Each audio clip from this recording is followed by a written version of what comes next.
Thanks for tuning in to High on Horror. I'm Drew. And I'm John. This episode and every future episode is dedicated to all the horror hounds and smokers out there who want to expand their knowledge of the genre and have a good time. Nothing says play with toys instead of talking to something that isn't there, like having an imaginary friend that kills people. Am I right? Today we're reviewing the movie that pushes teddy bear horror to the limits. We're talking about Imaginary. All that and more today on High on Horror. Interviews, reviews, and the latest news all rolled into one.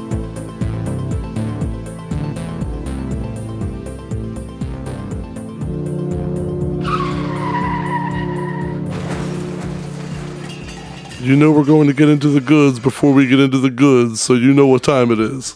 It's time for Strain Wreck, the segment of our show where we discuss which strain we're getting wrecked on. And this week I got us some Marshmallow OG. Oh, damn. Apparently it's very calming. Most of the other ones we've been smoking are... Marshmallow. I've never heard that in a weed title. That's nice. It says flavor and aroma is butter. Okay, shit. Marshmallow OG is a hybrid made from the genetic cross between Chemdog, Triangle OG, and Jet Fuel Gelato. Chemdog. It's 20% THC, making this strain an ideal choice for experienced cannabis consumers. Leafly customers tell us Marshmallow OG effects include relaxation, hunger, and happiness.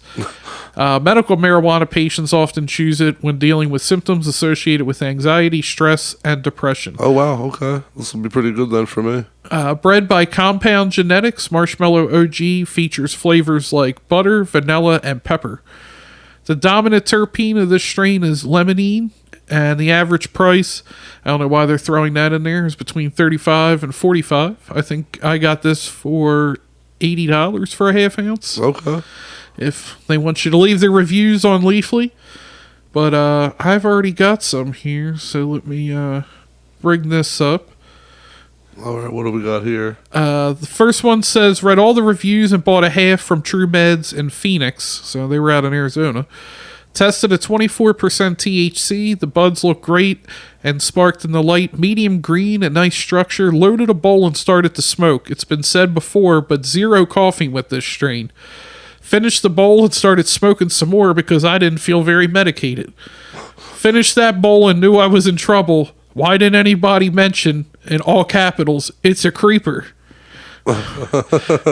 It said, wow, was not expecting this. I've been smacked in my face much stronger than I expected. Great medication. So he doubled down on it and then it all caught up to him at once and got him. That's the best. It's a creeper, just like the bear in this movie. That's the best, yeah. Somebody said, gave a sample to my friend who rarely uses cannabis. He had a great time. Strain made us both relax. We were both talkative, and he's new to it, so brain fog hit him more.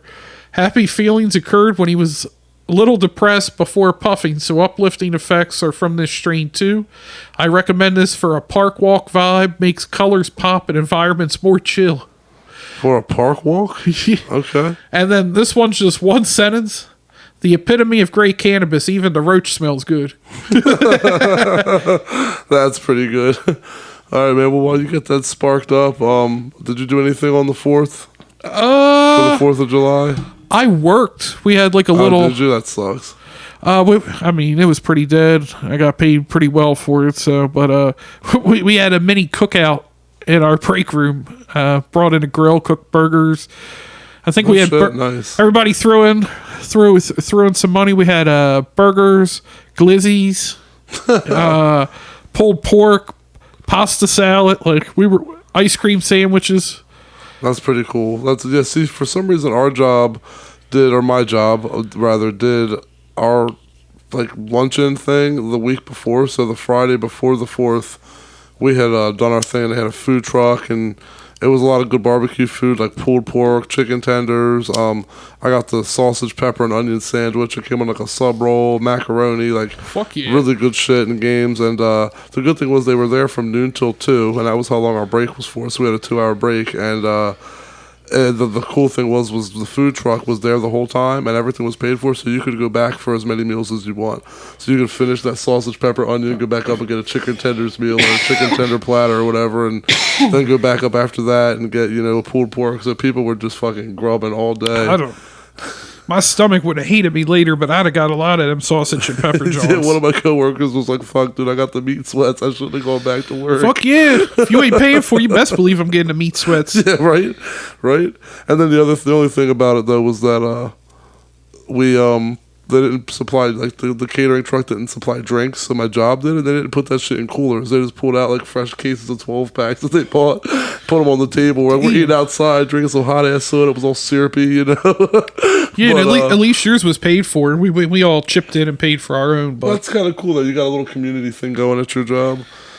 But anyway, enough about just bullshit. Besides that though, I also watched Jaws and I watched Point Break, because even though Point Break doesn't necessarily take place on the 4th and it's not a horror movie, it's a great summer movie. So I always watch Point Break, and I watched Jaws, of course, because of the 4th. But yeah, that was pretty much it. But anyway, let's move on to some other shit. yeah, I saw a movie poster this week for the remake of the 2016 Korean film, The Last Train to Busan. We're getting The Last Train to New York. Yep. Yeah. What's your thoughts on it? I don't think it's going to be nearly as good. It's definitely an unnecessary remake.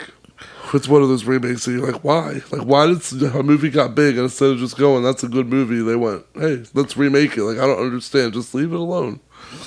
And I believe it's from Warner Brothers too, as well. All right, well, this shit did make me cough, so that review was false. That guy was lying. Yeah. Yeah, with it being Warner Brothers, I don't know if it's still attached with them, but yeah, Warner Brothers ain't gonna go that hard. Yeah, I did want to say though that it's interesting because they want to remake the movie over here in America, but it's almost like they still want that foreign touch to it because they know that like America's fucking it up too much. So they have the Indonesian director Timo Tjahjanto, and he's done May the Devil Take You and The Night Comes for Us and Headshot and two VHS movies. He's working on 2 VHSs, so he's a good director. So I'm like, it has potential, but I'm also like, but why? It's still the question of why. But maybe him not being an American director and having a unique voice will make it so it's not just like a failed American remake. You know, I don't know. It's an interesting choice. But how many times as horror fans do we say that about different movies getting remade? Why? Yeah, I know. I feel like it's a common saying. But the thing is, though, is that Train to Busan isn't even like an old movie, so that's part of it. It's like, damn, they're not even waiting anymore. Like, they're not even fucking waiting. They're just right from the jump, just right out the gate. Let's remake it. It was successful. It's just crazy. But, speaking of how I watched Jaws, totally forgot to mention that Lego announced that in August they are officially releasing a Jaws set with Bruce the Shark and the boat. It's real. I saw that. Fucking real. Usually you see that type of shit as like memes and stuff of like like the little Happy Meal things, like things people want, but they're actually doing it, so that's pretty cool. Anything else? I think that's about it. All right, well, let's wrap up this smoke sesh and head into our review of Imaginary. Imaginary is a 2024 American supernatural horror film directed and produced by Jeff Wadlow. The film was also written by the team of Greg Erb, Jason Ormlin, and also Jeff Wadlow as well. It's a Blumhouse production, so Jason Blum obviously got to be involved.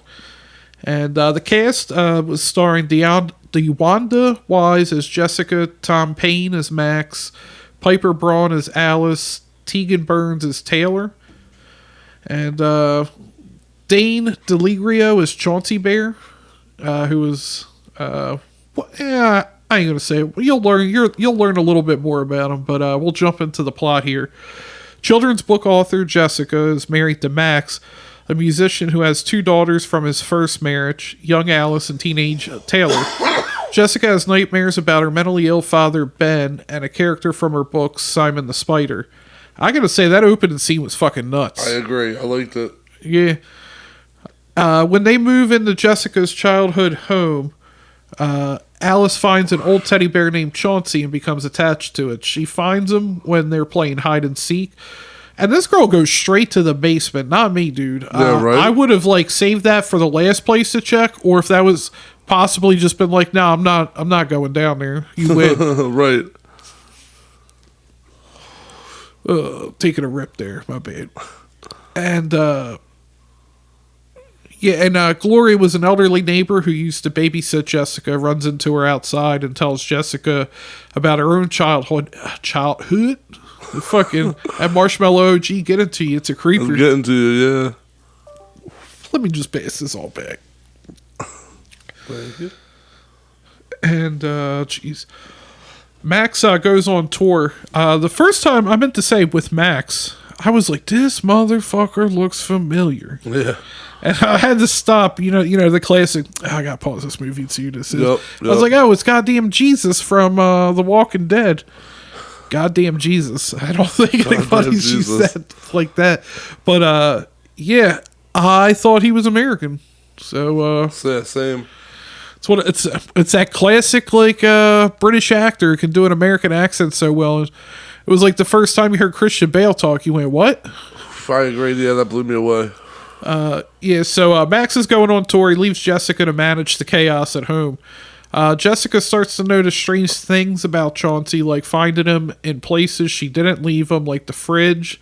One day, Taylor's friend Liam comes over, and Chauncey briefly turns into a scary bear, scaring him so much he runs into a goddamn wall.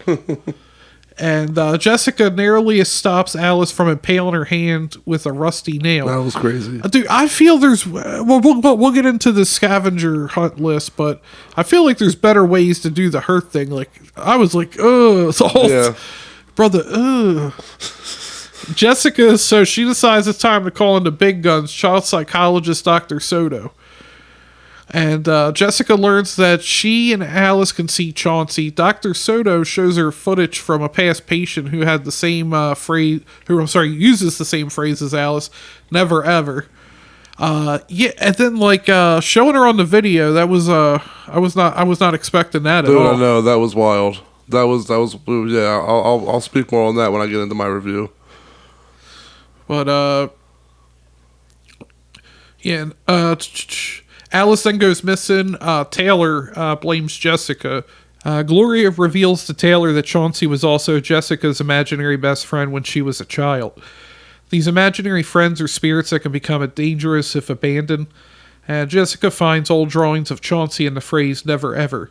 Together, Jessica, Taylor, and Gloria follow clues left by Chauncey, leading them to the glowing door to the never ever realm. Inside the Never Ever, they see Jessica's repressed memories. As a child, Chauncey lured her there, and Ben rescued her, but went mad after seeing Chauncey's eyes, causing Jessica to be sent to live with her grandparents. Tell me that shit didn't seem like some deadlights. Right? It did, for sure. And Gloria, now obsessed with the Never Ever, traps them there, hoping to gain its power, but it's killed by Chauncey in a very grandma got ran over the reindeer sort of way. The women search for Alice, constantly tormented by Chauncey, who pops out like a twisted game of whack-a-mole. Dude, he was just popping up everywhere. They finally find and rescue Alice. Jessica stabs Chauncey in the eyes with scissors to stop him, and making a note to never use safety scissors again. After reunited with Ben and Max at Ben's institution, Jessica realizes they're still in a Never Ever. Chauncey uses Alice as bait to get Jessica and seek revenge for abandoning him. Taylor saves Jessica, and Chauncey transforms into a spider like Simon. Jeez. He tries to drive him insane with his eyes, but Alice sets him on fire and seals him behind the door.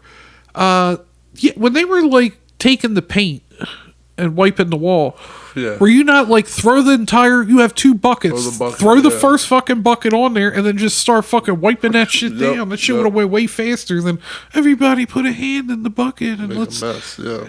Fucking ridiculous. That was one of my problems. But obviously it's... They escape as the house burns down. Jessica channels her inner Laurie Strode, saying let it burn. Also, how the fuck the fire department get there so quick? Dude, this house has been on fire for maybe 5 minutes, and I think I'm being generous at that. Dude, I thought that, dude, no, that, it was not 5 minutes. I said that shit right to my wife, Sam. I said, God damn, the fire department showed up quick. Like, the house was barely fucking smoking. And those motherfuckers pulled, I was like, maybe they're going to another house. And no, they pulled right the fuck up out front. I was like, God damn, that was that scary movie shit. Remember when it was like, Yeah. White girl in trouble and the cops were like, woo woo, like, rolled right up. It was one of those like that, dude. Dude, but like, I'm like, there's no way they got there that quick. Somebody, like, who was calling the cops? And plus, it's, it started downstairs. I know. But, yeah. Then Jessica's mumbling about how she hates spiders. The family checks into a hotel, but they get scared when they see a child playing with a teddy bear that looks like Chauncey. They decide to leave with another hotel to stay safe, laughing nervously as they pile into the car, ready for a much-needed vacation from imaginary friends. Yeah, there you go. I think I'm good on that. It's close. I thought this movie had that Blumhouse feel to it. It always seems to be some weird family arrangement at its core, and it has that like sleek cinematography to it. And that's not a disparage Right. on the cinematography. It is nice. I thought the trailers leading up to the film made me interested. Piper Braun, I thought, put on a great performance and was a real bright spot. I felt like it was a bit slow in the beginning, but once it got moving, I liked most of what I saw. I did like Chauncey's design in the Never Ever. Now, for my complaints, I wish we got more of the Never Ever. I don't feel like we spent enough time there to truly build the world. Mm-hmm. And, jeez, I just lost myself. And just, build that world, build with it. And as I said already, it's a bit slow to get into. You do have that beginning that is pretty intense, though. Yeah. I feel there's more potential there that could have been squeezed out of the film. Some of the acting could feel stiff at times. With all that said, again, maybe I'm losing touch because I looked it up on Rotten Tomatoes. 24% with critics, 56% with audiences. Yeah, it didn't do good. It didn't get good reviews. I give it a 7.3 out of 10. Okay. Well, for starters, I'd like to go back to how you said Blumhouse movies always have weird family arrangements at their core. That's also true about A24. True. Hereditary, The Killing of Sacred Deer, The Witch, Iron Claw, etc. You know what I mean? Like, it's like they've picked up on... Iron Claw's real life, but fair enough, yeah.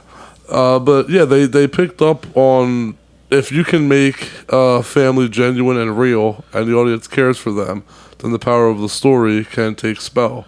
It always works when it's done right. Imaginary is a movie that fully exploits the horrors of having an imaginary friend and takes it to the next level. Rather you love or hate this movie, it's now the best thing we have in regards to a horror movie about the deadly cost of having an imaginary friend and why you should just go play with toys instead of made-up people. But then you got Chucky, so should you be playing with toys? Well, I mean, you're fucked either way. The suspense was on point. There are some solid scares, both jump scares and non-jump scares, that are effective, that I applaud the movie for. I was on edge and invested in most of the movie. The plot twist with Chauncey the bear being imaginary and not real, I did not see that coming at all. That, honestly, people will probably laugh at this. I don't care. That was one of the best twists for me, up there with Saw and The Sixth Sense. Like, I was totally like, what the fuck? Like, I did not expect that at all. I was really taken aback by that twist. It was so well done, and to manipulate the viewer the whole movie, like, it got me. I was like, okay, motherfucker, touche. It was a very good movie, and very good movie trickery, and I'm all for it. That was some real James Wan type of shit, that twist. And Big Chauncey looked badass, but Ash vs. Evil Dead did it better. I'll say that. All right. However, as soon as Gloria, Betty, played by Betty Buckley, as soon as she gets involved, the movie steadily declined for me. Her involvement furthers the plot, but it hurts the movie. Her character was predictable, and you knew not to trust her from the get. There's some real Alice in Wonderland vibes, but mostly the Imagination Kingdom, man. Whenever I saw it, it reminded me of The Labyrinth and Hellraiser 2. You know, like, I just, that's all I could see when they're down there. I'm like, that's like it just looked just like it to me. Like, I just kept seeing that. Probably was inspired by whoever did it. The first half of the movie was solid. The last half I felt was kind of cliche, and I don't know why they had to do it that way. I thought that it fell a little flat. I had a big chance to be completely solid with how it started. I didn't love it, but I didn't hate it. I'd watch it again. I would own it. I'd give it a 6.5 out of 10.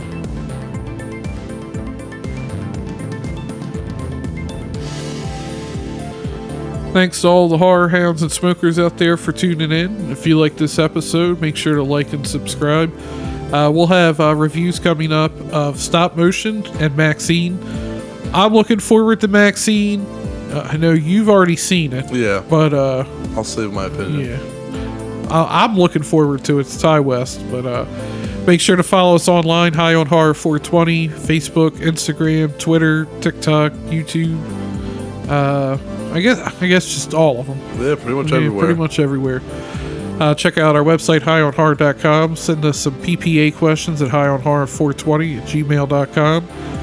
And I guess that'll about wrap her up. Catch you later. See you next week.